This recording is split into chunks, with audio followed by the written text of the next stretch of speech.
Welcome to S6 news బులెటిన్ల ముందుగా headlines. Delhi ప్రభుత్వ ప్రమాణ స్వీకారోత్సవానికి హాజరైన ప్రధాని మంత్రి నరేంద్ర మోడీ.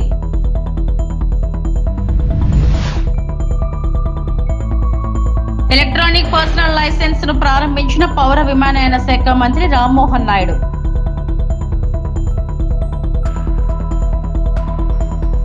కూటమి ప్రభుత్వం దురుద్దేశాలు మాకు తెలుసు, మాజీ మంత్రి Botsa Satyanarayana.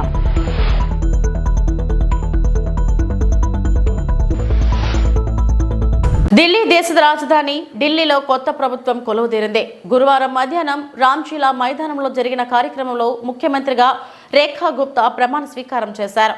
Lieutenant governor VK Saxena ఆమెతో ప్రమాణం చేయించారు. 28 ఏళ్ల తర్వాత ఢిల్లీలో అధికారాన్ని దక్కించుకున్న బీజేపీ ఈ కార్యక్రమాన్ని అట్టహాసంగా నిర్వహించింది. దీనికి ప్రధానమంత్రి నరేంద్ర మోడీ, పలువురు కేంద్ర మంత్రులు, ఎన్డీఏ పాలిత రాష్ట్రాల ముఖ్యమంత్రులు, బీజేపీ అగ్రనేతలు హాజరయ్యారు. Andhra Pradesh CM Chandrababu, deputy CM Pawan Kalyan పాల్గొన్నారు. भारत के संविधान के प्रति सच्ची श्रद्धा और निष्ठा रखूंगी. मैं भारत की प्रभुता और अखंडता अक्षुण्ण रखूंगी. मैं मुख्यमंत्री के रूप में अपने कर्तव्यों का श्रद्धापूर्वक और शुद्ध अंतःकरण से निर्वहन करूंगी तथा मैं भय या पक्षपात, अनुराग या द्वेष के बिना सभी प्रकार के लोगों के प्रति संविधान और विधि के अनुसार न्याय करूंगी.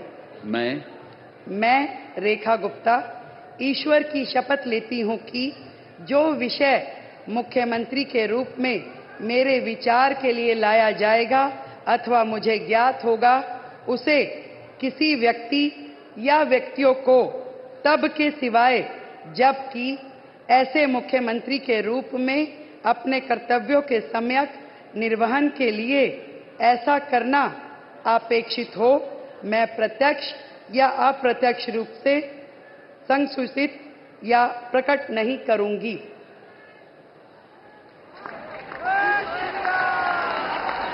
ఎలక్ట్రానిక్ పర్సనల్ లైసెన్స్ ను ఈ రోజు ప్రారంభించడం జరిగింది. ఈ చర్యతో పైలట్ లైసెన్సులను డిజిటలైజ్ చేసిన ప్రపంచంలో రెండో దేశంగా భారత్ నిలిచింది. ఇకపై మన పైలట్లు ఈజీసీఏ యాప్ ద్వారా ప్రపంచవ్యాప్త ఏజెన్సీలకు నిరంతరం రియల్ టైం వెరిఫికేషన్ తో ఎప్పుడైనా వారి లైసెన్సులను సురక్షితంగా పొందవచ్చు. ఇది భారతీయ విమానయానానికి ప్రధానమైన ముందడుగు. భద్రత, ఇతర నిర్వహణను పెంచడం, ప్రపంచ ఉత్తమ పద్ధతులతో ఫ్లైట్లను సమీకరించడంలో ఇది ఎంతగానో దోహదపడుతుందని ఆశిస్తున్నా పౌర విమానయాన శాఖ మంత్రి రామ్మోహన్ నాయుడు.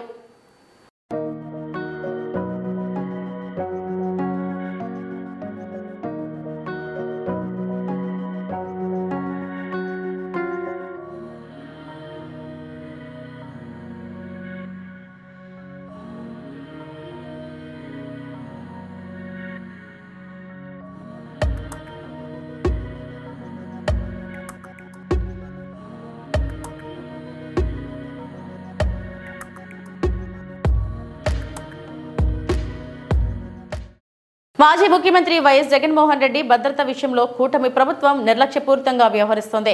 తాజాగా గుంటూరు పర్యటనలో ఆయనకు భద్రత కల్పించడంలో పూర్తిగా విఫలమైంది. ఈ వైఫల్యంపై వైఎస్ఆర్సీపీ నేతలు గురువారం రాజ్ భవన్ కు వెళ్లి గవర్నర్ జస్టిస్ అబ్దుల్ నజీర్ ను కలిసి ఫిర్యాదు చేశారు. అనంతరం పార్టీ సీనియర్ నేత ఎమ్మెల్సీ బొత్స సత్యనారాయణ మీడియాతో మాట్లాడారు. ఆయనకున్న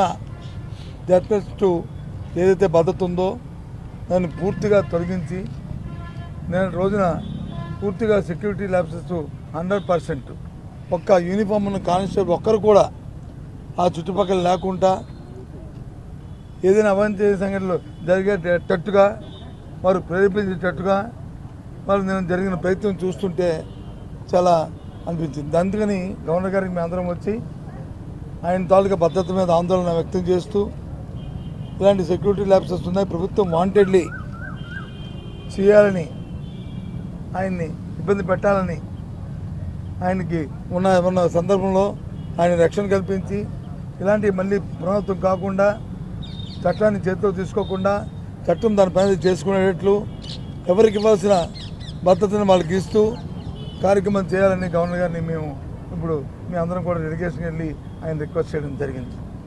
వారు దాన్ని పరిశీలిస్తాను, దీన్ని మేము ఎంక్వైరీ చేస్తానని చెప్పి వారు చెప్పడం జరిగింది. ఇది విషయాన్ని మీకు తెలియపరుస్తున్నాం. గతంలో హైకోర్టు కూడా ఆగ్రహం వ్యక్తం చేసింది సార్, ఖచ్చితంగా భద్రత కల్పించాలి కానీ పట్టించుకోవాలి. అదే ఇది ఎవరో వ్యక్తిగతంగా ఇచ్చింది కాదు. మాజీ ముఖ్యమంత్రిగా ఆయనకి అది వర్చువల్గా ఆయనకి ఆటోమేటిక్గా అది వస్తుంది. జెడ్+2ది మాజీ ముఖ్యమంత్రి గారికి ఆటోమేటిక్గా వస్తుంది. దాన్ని కూడా నిన్న రోజు విత్డ్రా చేయమంటే అసలు అర్థం అవ్వట్లేదు మాకు. ఎప్పుడు కూడా చూడలేదు ఈ వ్యవస్థలో. ఇంతకుముందు కూడా మేము మాజీ ముఖ్యమంత్రిగా, ఇప్పుడున్న ముఖ్యమంత్రి గారు మాజీ ముఖ్యమంత్రి కదా, ఆయనకున్న 5 సంవత్సరాలు ఎక్కడైనా ఇలాంటి సందర్భం ఎక్కడైనా వచ్చిందా? ఎప్పుడైనా చేశామా? ఎప్పుడైనా జరిగిందా? ఏంటిది? పూర్తిగా కూడా ప్రభుత్వం ఏకపక్షంగా ఈ కార్యక్రమం చేస్తూ వారిని ఇబ్బంది పెట్టాలని, మరి భగవంతుడి గారికి వెనకాతున్న లోపా గారిగా వాళ్ళ తాలూకా దురుద్దేశాలు ఏంటనేది చేస్తూ దాన్ని ముందుగా మేము ఫోర్కాస్ట్ చేసి రాబోయే కాలం లాంటి అవాంఛ ఏ విధమైన సంఘటనలు జరగకుండా పెట్టు ఆయన భద్రత మీద మేము ఆందోళన. భూపాలపల్లికి చెందిన రాజలింగమూర్తి దారుణ హత్యను మంత్రి కోమటిరెడ్డి వెంకటరెడ్డి ఖండించారు. బీఆర్ఎస్ పార్టీ హత్య రాజకీయాలకు ఇది నిదర్శనమని ఆయన ఆరోపించారు. కాళేశ్వరం ప్రాజెక్టులో భాగమైన మేడిగడ్డ కుంగుడ్బాటుకు బీఆర్ఎస్ ప్రభుత్వమే కారణమని, కేసు వేసినందుకు రాజలింగమూర్తిని అత్యంత దారుణంగా చంపేయడం బాధాకరమని కోమటిరెడ్డి వెంకటరెడ్డి ఆవేదన వ్యక్తం చేశారు. టీఆర్ఎస్ హత్య రాజకీయాలు, టీఆర్ఎస్ కుళ్ళు రాజకీయాలతో పాటు మా ప్రభుత్వం వచ్చిన 2-3 రోజులకెళ్ళే ఈ ప్రభుత్వం ఉండదు, ఈ ప్రభుత్వాన్ని అప్రతిష్ట పాలు చేసే కార్యక్రమం పెట్టుకొని ప్రతిపక్ష నాయకుడు ఉన్న పెద్ద మనిషి 10 ఏళ్ళు ముఖ్యమంత్రి ఉండి ఫామ్ హౌస్కి పరిమితమై కొడుకుని అల్లుని రోడ్ల మీద వదిలిపెట్టి 10 మంది చిల్లరగాలను వదిలిపెట్టి ప్రభుత్వం మీద లేనిపోని అభండాలు వేస్తూ అవన్నీ ఒకవైపు. కానీ నిన్న జరిగిన హత్య మాత్రం చాలా బాధాకరం. దీనికంటే ముందు సంజీవ్ రెడ్డి అనే అడ్వకేట్ కూడా హార్ట్ అటాక్తో చనిపోవడం జరిగింది. అది కూడా అనుమానాస్పద మృతిగానే ఉన్నది. ఈరోజు జరిగిన హత్య మీరు టీవీలలో ఇప్పుడు మీరు చూడండి, మీకు కూడా చూపిస్తాం. ఇప్పుడు చనిపోయిన లింగమూర్తి భార్య కూతురు క్లియర్గా పోలీసులు ప్రజల సమక్షంలో ఈ హత్య 100% గంట వెంకటరమణారెడ్డి గారు చేపించిందే. వాళ్ళ బిడ్డ ఆ భార్య మొత్తం వీళ్ళ వెనుక కేసీఆర్ కేటీఆర్ ఉండి హరీష్ రావు గారు ఉండి ఈ కేసు హియరింగ్ వస్తున్నది. దీని మీద దోషులుగా తేలుతారు కాబట్టి కిరాయి అంతకులతో చేపించిండు. ఎవరు కూడా స్థానికులు ఇంత ధైర్యం చేయరని చెప్పి ఓపెన్గా భార్య బిడ్డ క్లియర్గా ఏడుస్తూ రోధిస్తుంటే నిజంగా ప్రతి ఒక్కరు కూడా చెల్లించిపోతున్నాం. ఇక తెలంగాణ 4 కోట్ల మంది ప్రజలు 4 కోట్ల మంది వాళ్ళ డాక్టర్. నాథవరం మండలం ములగపూడి వద్ద 122 కేజీల గంజాయి, 1 కారు, 3 సెల్ ఫోన్లు స్వాధీనం, 3 అరెస్ట్. అనకాపల్లి జిల్లా నర్సీపట్నం నియోజకవర్గం నాథవరం మండలం ములగపూడి వద్ద నర్సీపట్నం రూరల్ పోలీసులు వాహనాలు తనిఖీ చేస్తుండగా నర్సీపట్నం నుంచి తుని వైపు వెళ్తున్న AP16BA 5238 నెంబర్ గల ఫోర్ట్ కారులో 122 కేజీల గంజాయిని 4 బ్యాగుల్లో పట్టుకుని వెళ్తున్న 3 వ్యక్తులను విచారించగా వరిస్తా బోర్డర్ రోలగడ్డ గ్రామం వెళ్లి కేజీ 5,000 రూపాయల చొప్పున 122 కేజీల గంజాయిని 6,10,000 రూపాయలకు బేరం కుదుర్చుకొని 1,00,000 రూపాయలు అడ్వాన్స్ ఇచ్చామని, తుని వెళ్లిన తర్వాత మిగతా సొమ్ము ఇవ్వడానికి నిర్ణయించుకున్నట్లు పోలీసులకు తెలిపారు. Nathavaram SI Bhimaraju, Narsipatnam rural CI Revathamma సిబ్బంది ముద్దాయిలను పట్టుకుని వారి వద్ద నుంచి 122 కేజీల గంజాయి, 3 సెల్ ఫోన్లు, 1 ఫోర్డ్ కారు స్వాధీనం చేసుకుని 3 ముద్దాయిలను అరెస్టు చేసి రిమాండ్కు పంపించామని తెలిపారు.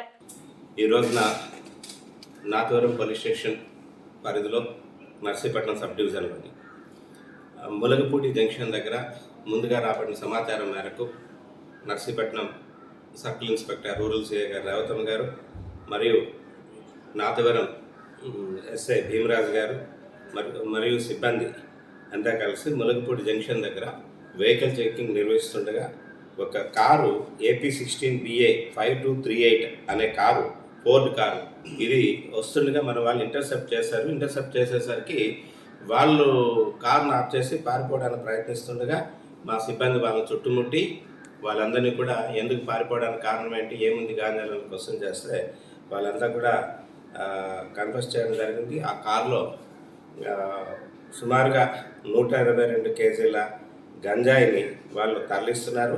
వీళ్ళు ఏంటంటే ఇప్పుడు ప్రస్తుతం మన దగ్గర 3 ముద్దాయిలు మేము అదుపులోకి తీసుకోవడం జరిగింది. అందులో A2 ముద్దాయి ఎవరైతే బడుకొండ నాని అని ఉన్నారో ఆయన ప్లస్ ఒక అబ్స్టాండింగ్ అంటే A1 ఇంకా మేము అరెస్ట్ చేయాల్సి ఉంది. వీళ్ళిద్దరూ కూడాను ఒడిశా బార్డర్లోని రోళ్ళగడ్డ అని చెప్పి విలేజ్ వెళ్ళి ఆ విలేజ్ దగ్గర సుమారుగా ఈ గంజా 122 కేజీల గంజాయిని 5,000 రూపాయలు చెప్పిన అక్కడ 6,10,000 రూపాయలు కొని తీసుకొని వచ్చారు. తీసుకొని వచ్చి అక్కడ కొన్న తర్వాత మన నర్సీపట్నం చెందిన ఒక కారు ఓనర్నితో మాట్లాడి ఆ కారుని తీసుకొని వెళ్ళారు. A5 భార్గవ సాయి అని చెప్పేసి ఆయన తాలూకా కారు తీసుకొని వెళ్ళారు. తీసుకొని వెళ్ళి ఇదంతా కూడాను వంగసార దగ్గర లోడ్ చేసి అక్కడి నుంచి తీసుకొస్తుండగా దీన్ని మనం ఇక్కడ ఇంటర్సెప్ట్ చేయడం జరిగింది. ఇందులో వాళ్ళ దగ్గర నుంచి ఈ గాంజాయిని మరియు 3 సెల్ ఫోన్ని మనం స్వాధీనం చేయడం జరిగింది. ఇవన్నీ కూడా ఈ గాంజా అంతా కూడా వెనుక డిక్కీలోని ప్లాస్టిక్ బ్యాగ్స్లో 4 ప్లాస్టిక్ బ్యాగ్స్లో లోడ్ చేశారు. లోడ్ చేస్తే వాళ్ళని పట్టుకోవడం జరిగింది. ఇప్పుడు ఇంకా ఇందులో ఈ కేసులో ఈ అడ్వాన్స్ పైలట్ ఎవరైతే చేశారో ఆ పైలట్ చేసే వ్యక్తిని సరే ఇక్కడ ఎవరైతే గాంజా తీసుకుంటున్నారో ఆ వ్యక్తిని కూడా మేము అదుపులోకి తీసుకోవాల్సి ఉంది. ఫార్వర్డ్ A1 దొరికిన తర్వాత ఇది ఎక్కడికి వెళ్తుంది ఏంటి అన్న వివరాలు మేము తెలుసుకోవాల్సి ఉంది. క్యాష్ ఏం దొరకలేదు. చార్ధామ్ యాత్రకు వెళ్లాలనుకునే వారి కోసం మొదటి భారత్ గౌరవ ట్రైన్ అందుబాటులోకి తీసుకొని వచ్చినట్లు ఉత్తరాఖండ్ ప్రభుత్వ యూనిట్ గడ్వాల్ మండల్ వికాస్ నిగమ్ లిమిటెడ్ ప్రజా సంబంధాల అధికారి వీరేందర్ సింగ్ రాణా తెలిపారు. విశాఖలోని ఓ హోటల్లో జరిగిన సమావేశంలో ఆయన మాట్లాడుతూ ఈ ప్రత్యేక పర్యాటక రైలు హరిద్వార, హోమునోత్రి, గంగోత్రి, కేదార్నాథ్, బద్రీనాథ్ ప్రాంతాలను కవర్ చేస్తుందన్నారు. 16 రోజులు పూర్తిస్థాయి ప్యాకేజీ టూర్ ఉంటుందని మే 8, 2025న ప్రారంభం కానుందన్నారు. ప్రస్తుతం బుకింగ్లు తెరుచున్నాయని తెలిపారు. First AC, second AC, third AC, sleeper కోచ్లు అందుబాటులో ఉన్నాయన్నారు. గమ్యస్థానాలు, మార్గాల గురించి సమాచారం ఉంటుందన్నారు. వీరేంద్ర సింగ్ రాణా, నేను టూర్ టైమ్స్ సంస్థ నుంచి భారత్ గౌరవ్ రైల్ యాత్ర India's first private tourist train operator. అంటే నార్మల్గా మీరు ప్రైవేట్ బస్సెస్ గురించి వినిండొచ్చు.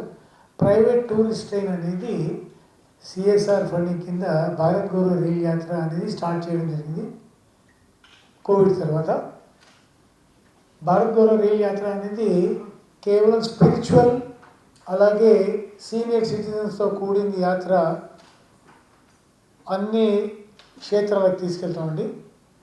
అలాగే ఈసారి first time in the Indian history Chardham యాత్ర గడ్వాల్ నిగమ్ అనేది మన బద్రీ, కేదార్, గంగోత్రి, యమునోత్రి ఉత్తరాఖండ్ టూరిజం వాళ్ళతో Indian railways Bharat Gaurav railway యాత్ర టైఅప్ పెట్టి సులభంగా ప్రజల్ని తీసుకెళ్ళి చార్ధామ్ యాత్ర చూపించి తీసుకురావాలని చెప్పి ఒక సంకల్పంతో ఉత్తరాఖండ్ టూరిజం, ఇండియన్ రైల్వేస్ సౌజన్యంగా చార్ధామ్ యాత్ర మే 8కి స్టార్ట్ చేయడం జరిగిందండి. ఆ వివరాలన్నీ మీకు ఇంకా అందజేస్తామండి. నేను రమేష్ అయ్యంగారు ఎలా నా పేరు ఇంట్రడ్యూస్ చేసుకున్నాను, వీరేందర్ రాణా గారు వారి ఇంట్రడక్షన్ ఇస్తారండి. Is PRO for Uttarakhand tourism, government of Uttarakhand. నా ఇంట్రడక్షన్ వాళ్ళు మమ్మల్ని రిక్వెస్ట్ చేశారు, మీరు రెగ్యులర్గా టూర్స్ నడిపిస్తుంటారు కదా, మేము మీకు సపోర్ట్ చేస్తాము. మీరు మా ట్రైన్లో 600 మంది ప్రయాణికులు తీసుకెళ్తారు. దాంట్లో first AC, second AC, 3 tier AC, sleeper క్లాసులు 4 క్లాసులు అవైలబుల్ ఉన్నాయి దాంట్లో. అలాగే ప్యాంట్రీ భోజనాలు కూడా మన ట్రైన్లోనే వంట చేస్తామండి. అంటే బయట నుంచి ఏదో ప్యాక్ చేసినారు, దానికి కూడా వంట వాళ్ళంతా రాజమండ్రి నుంచే వస్తారు. మనకు రాజమండ్రి నుంచే వంట వాళ్ళు మొత్తం ట్రైన్ వరకు హరిద్వార్. ఇప్పుడు లేటెస్ట్గా రిషికేశ్ వరకు ఎక్స్టెండ్ చేశారు ట్రాక్. ట్రైన్ ఆర్డర్ మాకు హరిద్వార్ వరకు వచ్చినా, రిషికేశ్ వరకు వచ్చినా అక్కడ వరకు ఎక్స్టెండ్ చేసి తీసుకెళ్ళడం జరుగుతుంది. ఈసారి సరస్వతి పుష్కరాలు రావడంతో సరస్వతి పుష్కరాలని యాడ్ చేస్తూ ఈ చార్ధామ్ యాత్ర యాడ్ చేయడం జరిగింది. ఈ చార్ధామ్ యాత్ర అనేది మేము హరిద్వార్ వరకు తీసుకెళ్ళడం, అక్కడి నుంచి వాళ్ళు బస్సులు పెట్టిన తర్వాత దాదాపు 150-180 ప్రాపర్టీస్ గవర్నమెంట్ ఆఫ్ ఉత్తరాఖండ్ ఉంది కాబట్టి ప్యాసింజర్స్కి చాలా సెక్యూర్గా. విశాఖ జిల్లా పెందుర్తిలో ఫుడ్ పాయిజన్ కలకలం రేపింది. స్థానిక నర్సింగ్ హాస్టల్లో విద్యార్థులు భోజనం చేసిన తర్వాత 5గురు అస్వస్థతకు గురయ్యారు. వాంతులతో తీవ్ర ఇబ్బందులు పడ్డారు. విషయం తెలుసుకున్న హాస్టల్ నిర్వాహకులు వెంటనే విద్యార్థులను ఆసుపత్రికి తరలించారు. ఈ మేరకు విద్యార్థులకు వైద్యులు చికిత్స అందిస్తున్నారు. అయితే వీరిలో ఒకరి పరిస్థితి విషమంగా ఉన్నట్లు తెలుస్తుంది. ఈ ఘటనలో విద్యార్థుల తల్లిదండ్రులు ఆందోళన చెందుతున్నారు. తమ పిల్లలకు ఏమైందని హాస్టల్ నిర్వాహకులకు ఫోన్ చేసి తెలుసుకుంటున్నారు. మరోవైపు తల్లిదండ్రులు ఆందోళన చెందొద్దని హాస్టల్ సిబ్బంది అంటున్నారు. విద్యార్థులకు ఎలాంటి ప్రమాదం లేదని చెబుతున్నారు.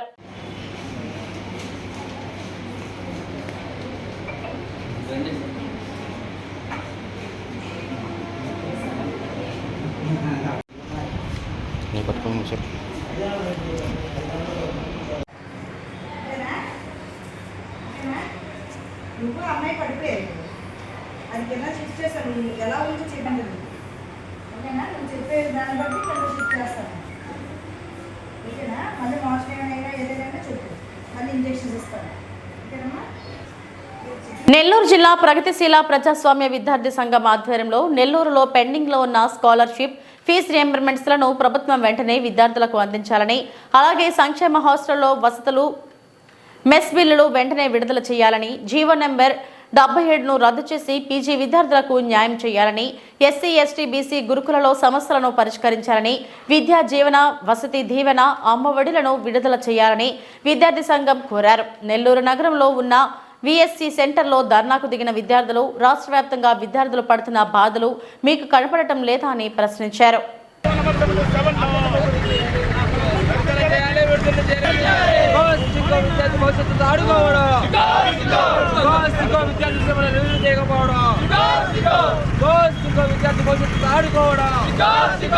విడుదల చేయాలి వెంటనే, హామీలు ఇచ్చిన వెంటనే విడుదల చేయాలి.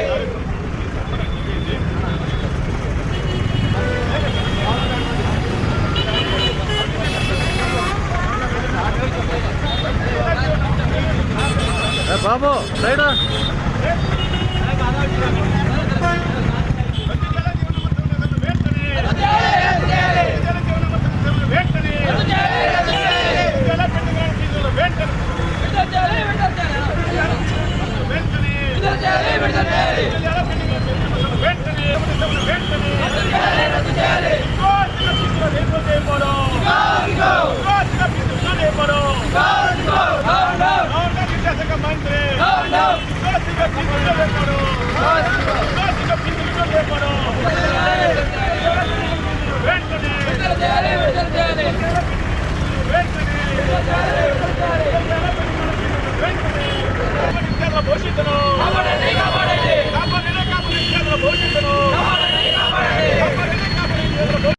ప్రగతిశీల ప్రజాస్వామ్య విద్యార్థి సంఘం పీడీఎస్సీ ఆధ్వర్యంలో ఈరోజు రాష్ట్ర వ్యాప్తంగా పెండింగ్లోని ఫీజులు విడుదల చేయాలని చెప్పి అన్ని జిల్లాల కార్యక్రమాలు నిర్వహిస్తూ ఉన్నాం.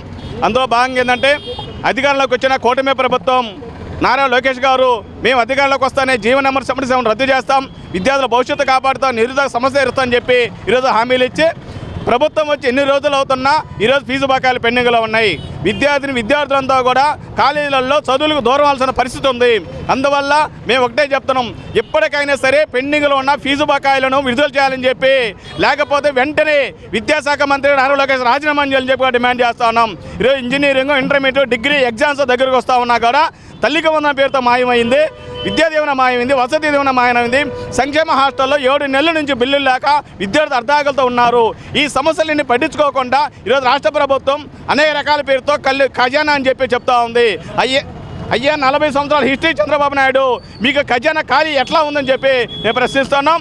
మీ నాయకులకు రోడ్లు వేసుకోవడానికి, మట్టి తోలుకోవడానికి డబ్బులు లేవు తప్ప విద్యార్థుల భవిష్యత్తు కోసం మీరు డబ్బులు లేవని చెప్పి మేము ప్రశ్నిస్తా ఉన్నాం. వెంటనే జీవన నెంబర్ 77 రద్దు చేయాలి. అదేవిధంగా సాంఘిక సంక్షేమ హాస్టల్ ఫీజులు బకాయిలు విడుదల చేయాలి.